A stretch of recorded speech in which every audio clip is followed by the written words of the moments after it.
पुढची बातमी पाहूयात। बीडच्या विलास घुले खून प्रकरणाचा तपास सीआयडीकडे वर्ग करण्यात आलेला आहे। एसआयटी मार्फत या प्रकरणाचा तपास केला जात होता, तर या हत्येचा तपास आता सीआयडीकडे वर्ग करण्यात आलाय। केज तालुक्यातल्या टाकळीमध्ये 21 जून रोजी विलास घुलेंची हत्या करण्यात आली।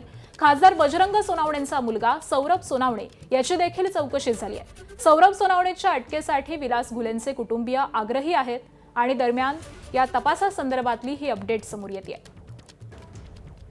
आणि या सगळ्या संदर्भामध्ये आपण अधिक माहिती जाणून घेऊयात। आमचे प्रतिनिधी स्वानंद पाटील सध्या आपल्या सोबत आहेत। स्वानंद, नेमक्या या प्रकरणामध्ये आता तपास कसा सुरू आहे आणि सीआयडीकडे आता हा तपास वर्ग करण्यात आलाय अशी ही माहिती कळतेय, काय अपडेट्स आहेत?